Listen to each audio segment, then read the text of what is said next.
আসলে মন হাসায়া অমর যেতে হবে, কাদায়া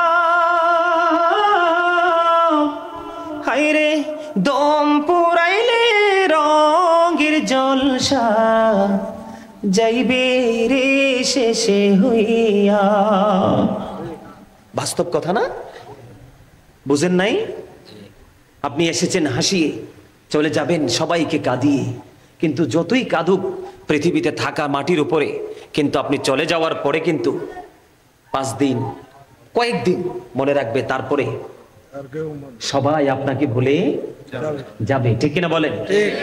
আরেকটা বাস্তব কথা বলবো, 40 কদম হাটিয়া আসবি রে সজন, মুনকারে নাকির হাজির হইবে রে তখন। ঘুমটা খুলিয়া সওয়াল ও মুসলিম ভাই, ঘুমটা খুলিয়া সওয়াল করিবেন তখন। 40 কদম হাটিয়া আসবে রে সজন, মুনকারে নাকির হাজির হইবে রে তখন। কিরামান কাতিবিন কাঁদে বসিয়া, সকল কর্ম লিখিতেছে হুকুমনিয়া, আল্লাহর হুকুমনিয়া।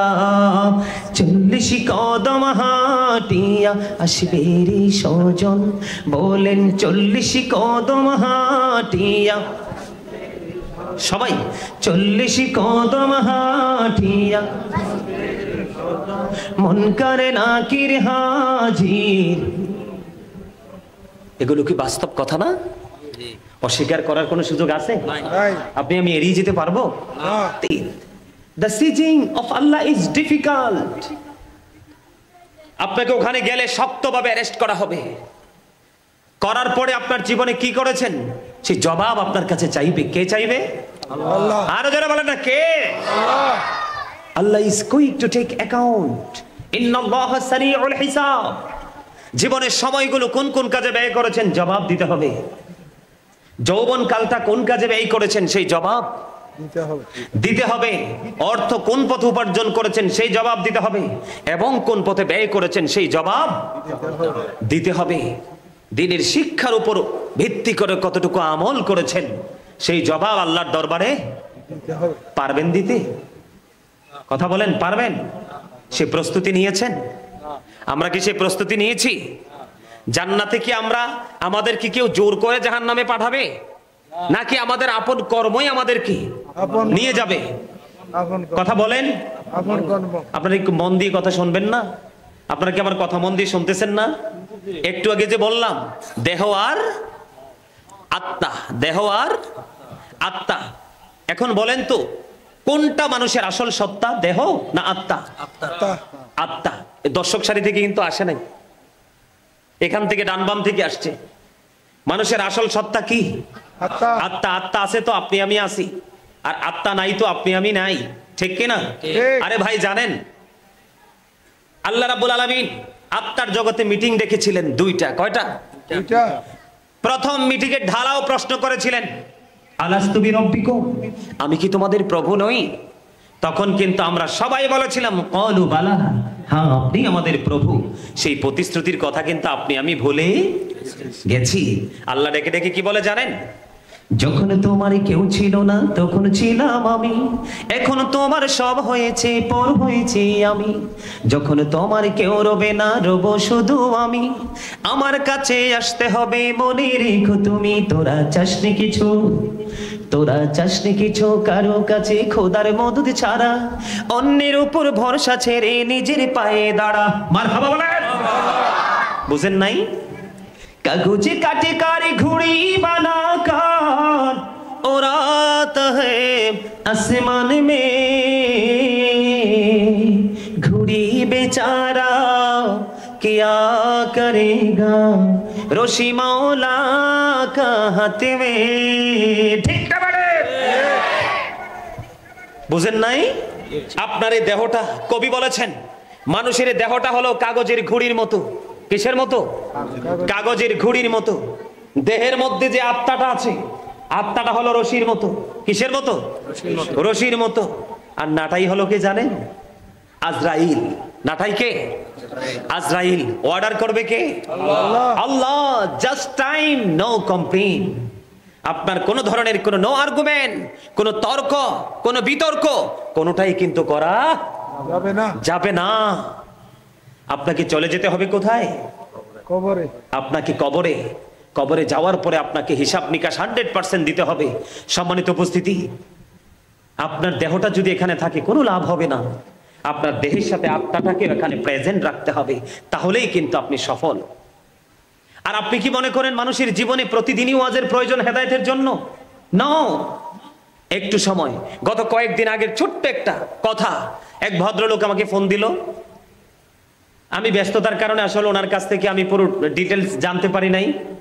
ফোন দেওয়ার পরে উনি আমাকে বলল, হুজুর আপনার গাওয়া ছোট্ট একটা গজল আমার পুরো জীবনটাকে বদলে দিয়েছে। সুবহানাল্লাহ বলেন না, আরো জোরে বলেন না। উনি বলেছেন, হুজুর আপনার গাওয়া ছোট্ট একটা গজল, এই গজলটাই আমার পুরো জীবনটাকে, হুজুর মাইন্ডকে পুরো 100% চেঞ্জ করে দিয়েছে। আমি আশ্চর্য হয়ে গেলাম। আমি বললাম, আপনার কাছে কোন গজলটা, যেই গজলটা আপনার কাছে আপনার হৃদয় পর্যন্ত হার্ট টাচিং করেছে, এবং যেই গজলটা আপনার জীবনের মুহূর্তগুলোকে চেঞ্জ করে দিয়েছে, সেই গজলটা কোনটা? ইনি একটু শোনাইছে আমাকে। সেই গজলটা কি জানেন? আসলে মন হাসায়া অমর যেতে হবে, কাদায়া হায়রে দম পুরাইলে রঙের জলসা যাইবে রে শেষে হইয়া। বাস্তব কথা না? বুঝেন নাই? আপনি এসেছেন হাসিয়ে, চলে যাবেন সবাইকে কাঁদিয়ে। কিন্তু যতই কাঁদুক পৃথিবীতে থাকা মাটির উপরে, কিন্তু আপনি চলে যাওয়ার পরে কিন্তু 5 দিন, কয়েকদিন মনে রাখবে, তারপরে সবাই আপনাকে ভুলে যাবে। ঠিক কিনা বলেন? আরেকটা বাস্তব কথা বলবো। 40 কদম হাটিয়া আসবি রে সজন, মুনকারে নাকির হাজির হইবে রে তখন। ঘুমটা খুলিয়া সওয়াল ও মুসলিম ভাই, ঘুমটা খুলিয়া সওয়াল করিবেন তখন।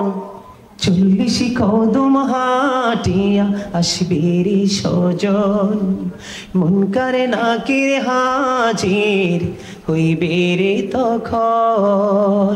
কেরামান কাতিবিন কাঁদে বসিয়া, সকল কর্ম লিখিতেছে হুকুম নিয়া, আল্লাহর হুকুম নিয়া। 40 কদম হাটিয়া আসবে রে সজন, বলেন 40 কদম হাটিয়া সবাই, 40 কদম হাটিয়া মুনকারে নাকির হাজির। এগুলো কি বাস্তব কথা না? অস্বীকার করার কোনো সুযোগ আছে? আপনি আমি এড়িয়ে যেতে পারবো? এই পরিস্থিতি কি আপনার আমার জীবনে আসবে না? তখন কি করবেন? বন্ধু বান্ধব, আত্মীয় স্বজন, পাড়া পড়োশি, এই দুনিয়াতে তো অসুস্থ হলে ডাক্তার পান। ডাক্তার যদি আপনাকে যথাযথ ট্রিটমেন্ট দিয়ে ভালো করতে না পারে, একটা সমাধান আছে, মৃত্যু। মৃত্যুর পরে কি হয়ে যায়? মানুষে কি কয়, যাক লোকটা অনেক কষ্ট পাইছে, সে বাঁচে গেল, এরকম বলে না? সে বেঁচে গেল, এরকম বলে তো? আচ্ছা, অভাবে যদি পড়েন, হেল্পের প্রয়োজন হলে আপনার শুভাকাঙ্ক্ষী আত্মীয় স্বজন পাড়াপড়শি কেউ না কেউ এগিয়ে আসে, আসে না? আসে। কিন্তু পরকালটা একেবারে ব্যতিক্রম, একেবারে ব্যতিক্রম। কেমন ব্যতিক্রম আপনাদেরকে আমি যদি কবরের আযাব নিয়ে আলোচনা করি তাহলে আপনাদেরকে পুরোটা আলোচনা করাবো, কিন্তু যেহেতু নির্দিষ্ট বিষয় দেওয়া হয়েছে, সে বিষয় থেকে আমি হৃদয় যেই আলোচনা, যেই জায়গাটা আমরা ইমানদার হিসাবে আহলে সুন্নাত ওয়াল জামাতের অন্তর্ভুক্ত সুন্নি কাফেলার সৈনিক হিসাবে, যেটা আমাদের হৃদয়টাকে আরো বেশি প্রসারিত করবে, নবীর প্রেমটাকে আরো বেশি জাগিয়ে তুলবে, সেই জায়গাগুলো থেকে আপনাদেরকে টাচ দেওয়ার চেষ্টা করব। তবে তার আগে ভয়ঙ্কর যে একটা পরিস্থিতি তৈরি হবে, একই বাড়ি, মানে এতটা হার্ড সিচুয়েশন আর মধ্যে মানুষ থাকতে হবে, যদি পাপী হয়, ওই জায়গাটা নিয়ে আমি আপনাদেরকে একটু বলে আমি আমার জায়গায় চলে যাব। সম্মানিত উপস্থিতি, যতই কষ্ট, যতই দুঃখ, যতই যন্ত্রণা পান, আল্লাহ বলেছেন লা ইয়ামুতু, মানুষ আর ওখানে কি করতে পারবে না, মরতে পারবে না। People will not die that day, সেদিন মানুষ মরতে পারবে না। আল্লাহ বলেছেন ফিহা ওয়ালা ইয়াহইয়া, people will not be able to live that day, সেদিন মানুষ বাঁচতেও পারবে না। আল্লাহ রাব্বুল আলামিন বলেছেন ওমা হুম আনহা বিগাইবিন, people will not be able to escape that day, সেদিন মানুষ সেখান থেকে পালিয়ে যেতেও পারবে না, অদৃশ্য হতে পারবে না। সবচেয়ে বড় ভয়ঙ্কর খবর কি জানেন? জাহান্নামীরা কি কবরে উপবাস থাকবে? না। আল্লাহ রাব্বুল আলামিন পবিত্র কালামে হাকিম স্পষ্ট করে দিয়েছেন, কোরআনে এসেছে জাক্কুমের কথা, এতটা বিষাক্ত হবে এই মুহূর্তে যদি আপনার কি দক্ষিণ ঘাট শেখ আল আয়েশা রাদিয়াল্লাহু তাআলা জামে মসজিদ প্রাঙ্গণে যদি একটা ফোঁটা যদি জাক্কুমের একটা ফোঁটা পড়ে, কিয়ামত পর্যন্ত পৃথিবীতে কোনো শস্য জন্ম হবে না।